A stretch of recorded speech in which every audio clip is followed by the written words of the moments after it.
Ahmedabad plane crash के कारणों का ब्लैक बॉक्स और डीवीआर के जरिए पता चल सकेगा। आपको बता दें, मौके से ब्लैक बॉक्स और डीवीआर की बरामदगी हो चुकी है। घटनास्थल पर ब्लैक बॉक्स जो है वो रिकवर हो चुका है, डीवीआर की बरामदगी भी हुई। अब इनकी बदौलत विमान हादसे के जो कारण रहे हैं उनका पता चलाया जा सकेगा। आपको बता दें, यूएस, ब्रिटेन और भारत की जांच एजेंसियां मामले की पड़ताल कर रही हैं। हादसे में 241 पैसेंजर समेत 290 लोगों की अब तक मौत की पुष्टि हो चुकी है। ऐसे में डीवीआर और ब्लैक बॉक्स के जरिए मामले की इन्वेस्टिगेशन को एक नई दिशा मिल सकेगी, क्योंकि अब तक ये स्पष्ट नहीं हो पाया है कि विमान में दरअसल क्या एरर आया, कौन सी त्रुटि थी जिसके चलते इतना बड़ा हादसा पेश आया।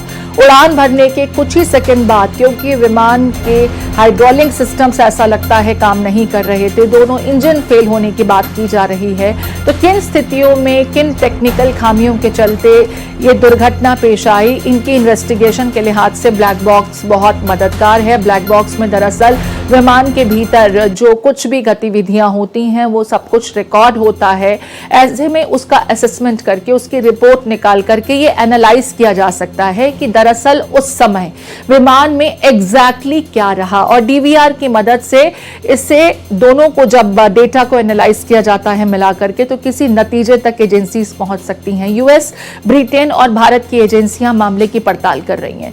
मेरे साथ अभिषेक जुड़ गए हैं, अभिषेक का रुख कर लेते हैं। अभिषेक, ब्लैक बॉक्स की बरामदगी हो गई है, डीवीआर की बरामदगी हो गई है, और ये जो दोनों की एलिमेंट्स हैं इनकी मदद से ये इन्वेस्टिगेट किया जा सकेगा कि दरअसल कारण क्या रहे, कौन सा टेक्निकल एरर रहा जो इतना बड़ा साबित हुआ, जिसके चलते इतनी बड़ी दुर्घटना देखने को मिली।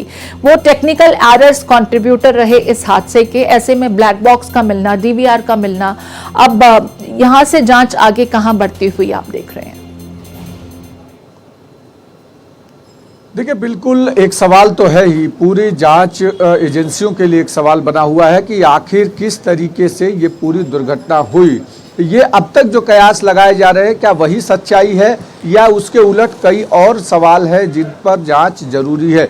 इसीलिए अंतर्राष्ट्रीय स्तर की एक स्वतंत्र जांच भारत ने बिठाई है। साथ ही साथ उसके साथ कई दूसरी देशों की जांच एजेंसियां भी इस पर काम कर रही हैं, क्योंकि दूसरे देशों के नागरिकों की भी मौत हुई है। इस पूरे मामले में ब्लैक बॉक्स और डीवीआर की अगर जहाँ तक बात कर रही है, ब्लैक बॉक्स में पूरा डेटा फीड होता है एक एयरप्लेन का, चाहे वो एटीसी से बातचीत का डेटा हो, चाहे वो पैसेंजर्स को दिए गए कॉल हो, या फिर उस समय में आपस में कोई बातचीत हो, वो सारी चीजों का डेटा फीड होता है ब्लैक बॉक्स में। और उस दौरान आखिर क्या हुआ था, जिसको कि हम जो जांच एजेंसियां जो है हमारी, वो ये तय करेंगी कि किस तरीके से हुआ। साथ ही साथ डीवीआर से जो वहाँ के लोकल सीसीटीवीज थे, या फिर जो प्लेन के अंदर का जो डीवीआर है, उन सारी चीज़ों से अफरा तफरी क्या है, किस तरीके की चीज़ें हैं, उन सारी चीज़ों को आइडेंटिफाई किया जा सकेगा और उसको एक दूसरे के साथ कनेक्ट करके डेटा एनालाइज किया जाएगा कि उस समय में जो ब्लैक बॉक्स में डेटा है वही डीवीआर डेटा कंट्रोल में उसी तरीके की चीज़ें हैं क्या।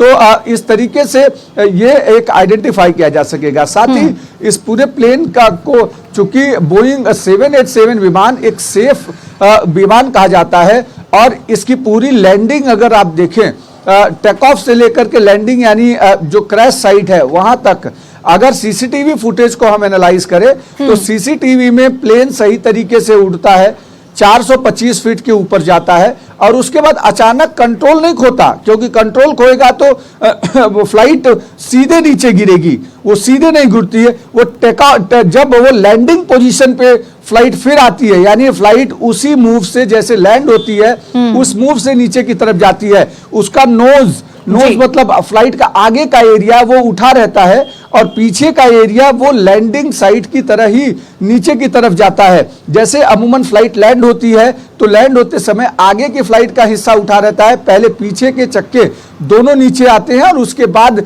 आगे का हिस्सा पहले आता है, बाद में आता है। तो ठीक उसी तरीके से वहां पर क्रैश हुई है साइट। तो आखिर क्या वजह रही, किस तरीके से, और चूंकि 50 सेकंड का सिर्फ समय एक पायलट को मिलता है तो उस 50 सेकंड में वो कितना मेडे की कॉल देना, मतलब अंतिम SOS जिसको बोलते हैं कि सेव आवर सोल, जो एकदम आखिरी कॉल जो की जाती है किसी पायलट की तरफ से, वो कॉल देना और उसके बाद इस तरीके की क्रैश साइट पर लैंड होना, ये तमाम सारे ऐसे सवाल हैं जिनका जवाब इन्वेस्टिगेशन एजेंसियां ढूंढ रही हैं और शायद उनकी जांच जब ये दोनों डेटा एनालिसिस होंगे उससे होगा। साथ ही साथ जो विश्वास कुमार जो एक पैसेंजर बचे हैं उनके साथ जब उनका एक स्टेटमेंट लिया जाएगा कि उस समय में किस तरीके की कॉल दी गई, कैसे जो पैसेंजर्स चिल्ला रहे थे, क्रू मेंबर्स का क्या रिएक्शन था, पायलट अंदर से क्या कंट्रोल रूम से बोल रहा था, ये सारी चीजों का उनका भी एक स्टेटमेंट होगा।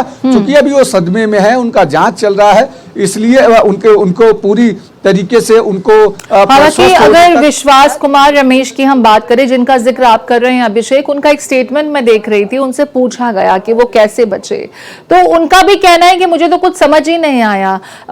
जब अचानक से एक धमाका सा हुआ और उसके बाद सीट बेल्ट मैंने खुद को पाया कि मैं क्या अपने सीट बेल्ट को हटा सकता हूं, और उन्होंने अपना जो सीट बेल्ट हटाया, रिमूव किया, तो वो रिमूव हुआ, जिसके बाद उनके इर्द गिर्द सिर्फ लाशों का अंबार लगा हुआ था और वो किसी तरीके से उससे निकल पाए। वो खुद को खुशकिस्मत तो मान रहे हैं, लेकिन क्योंकि इस घटना में उनके अपने भाई की भी मौत हुई है, वो सदमे में भी हैं और जो शॉक स्टेट इस वक्त वो महसूस कर रहे हैं, जिससे गुजर रहे हैं, उनका ट्रीटमेंट भी चल रहा है, उसे बयां कर पाना, उसे रिकॉल करना किसी के लिए भी इतना आसान नहीं होता। बने रहिए अभिषेक। इस बीच अपने दर्शकों को हम ये भी बता दें कि दरअसल जिस ब्लैक बॉक्स के सहारे इस पूरे मामले की इन्वेस्टिगेशन की बात चल रही है, उससे एक नई दिशा मिलेगी। दरअसल ये ब्लैक बॉक्स होता क्या है, ये आपको बताते हैं। ब्लैक बॉक्स दरअसल एक चमकीले नारंगी रंग का बॉक्स होता है।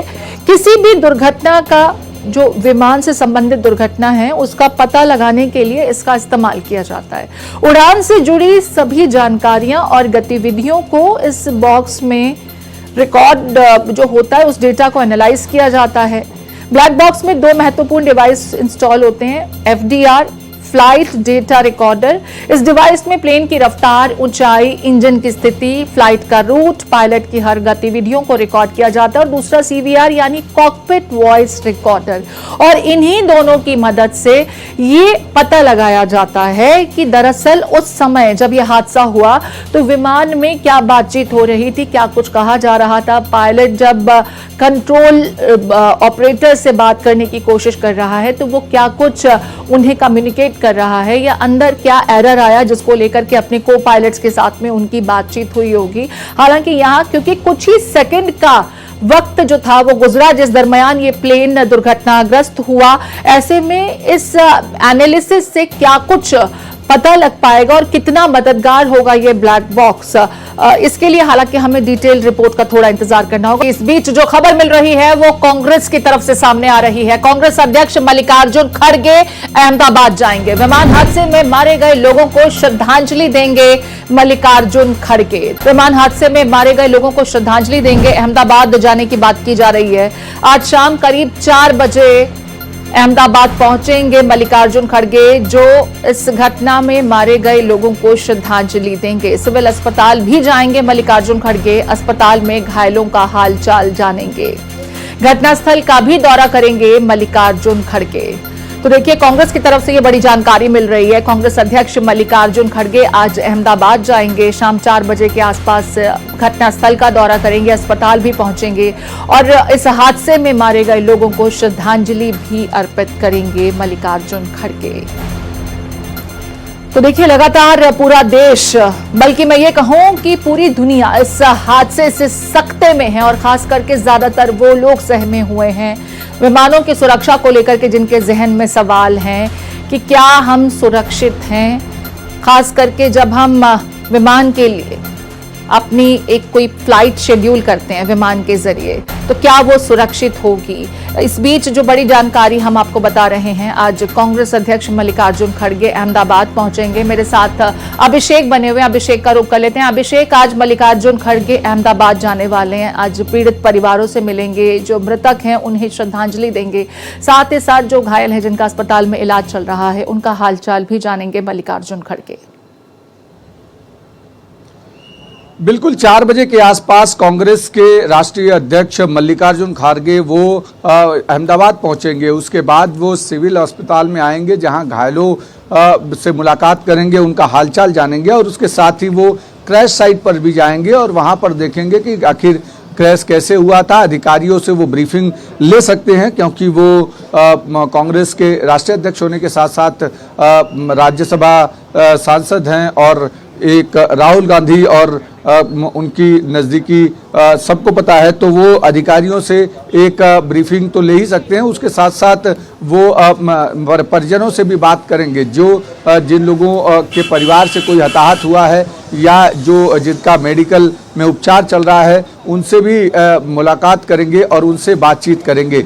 और साथ ही साथ एक बड़ी अपडेट और इस मामले में बता दूं कि लगातार जिस तरीके से ये चल रहा था कि मेडिकल स्टूडेंट्स की कितनों की मौत हो गई, क्या हुआ है, तो अभी जो जूनियर डॉक्टर एसोसिएशन की तरफ से एक प्रेस स्टेटमेंट जारी किया गया है अहमदाबाद हादसे पर और कहा गया है कि प्लेन क्रैश हादसे में 4 डॉक्टरों की दुखद मौत हो गई है और एक डॉक्टर की पत्नी है, उसका इलाज चल रहा है। इस दुर्घटना में 20 MBBS छात्र घायल हुए हैं, जिनमें से कुछ छात्रों को डिस्चार्ज मिल गया है और वो उनको उनके घर पे भेज दिया गया है, बाकी का इलाज अस्पताल में चल रहा है। तो और साथ ही साथ उन्होंने कहा कि अफवाहों पे ध्यान ना दें क्योंकि ये सिविल हॉस्पिटल या जो आसपास के सबसे बड़ा हॉस्पिटल कहा जाता है इस आसपास के इलाके का, तो यहाँ पर मेडिकल कॉलेज भी है, तो मेडिकल कॉलेज में बहुत सारे छात्र पढ़ने के लिए आते हैं। जूनियर डॉक्टर्स उनको प्रैक्टिस के लिए जो OPD या दूसरी जगह है वहाँ पे डाले जाते हैं, तो इसलिए एक बड़ा अस्पताल है और वहाँ पे इस तरीके की दिक्कत होती है तो उससे पूरे देश भर में गलत मैसेज जाएगा और डॉक्टर्स के परिवार में भी अफरा तफरी फैल जाएगी। इसलिए जूनियर डॉक्टर्स एसोसिएशन ने एक प्रेस स्टेटमेंट जारी करके अपनी तरफ से वो स्पष्ट करने की कोशिश की है। साथ ही साथ अगर आज के पूरे घटनाक्रम की बात करें तो आज अलग अलग इन्वेस्टिगेशन एजेंसियां वो क्रैश साइट का विजिट करेंगी। उसके साथ साथ वो यहाँ पर मॉर्चरी के पास कई देशों के जो जिन नागरिकों की मौत हुई है वहां पर भी आ सकती हैं और उनके परिवार वालों से भी मुलाकात कर सकती हैं कि आखिर अभिषेक, यहाँ पर खास करके जो आपने एजेंसीज का जिक्र किया उसी सवाल पर मैं आना चाह रही थी। लोगों के जहन में कई सवाल तो हैं कि आखिर इस हादसे की असल वजह क्या रही, तकनीकी एरर, मानवीय भूल या कुछ और। लेकिन यहाँ पर क्योंकि इस पूरे मामले की इन्वेस्टिगेशन में ATS को शामिल किया गया है और साथ ही साथ NIA की इन्वॉल्वमेंट भी अब है, ऐसे में सवाल ये कि क्या किसी षड्यंत्र की ओर भी इंडिकेशंस मिल रहे हैं? कहीं ऐसा तो नहीं कि जिसे हम मानवीय भूल कह रहे हैं या तकनीकी खामी कह रहे हैं, बल्कि ये मानव निर्मित घटना हो, जानबूझकर कराई गई कोई घटना। इसको लेकर के आपके सूत्र क्या कुछ कहते हैं, या सिर्फ अभी प्रोटोकॉल को फॉलो करते हुए इन एजेंसीज को भी इन्वॉल्व किया गया है ताकि इस पहलू को भी दरकिनार किया जा सके कि कहीं ये किसी षड्यंत्र का नतीजा तो नहीं है?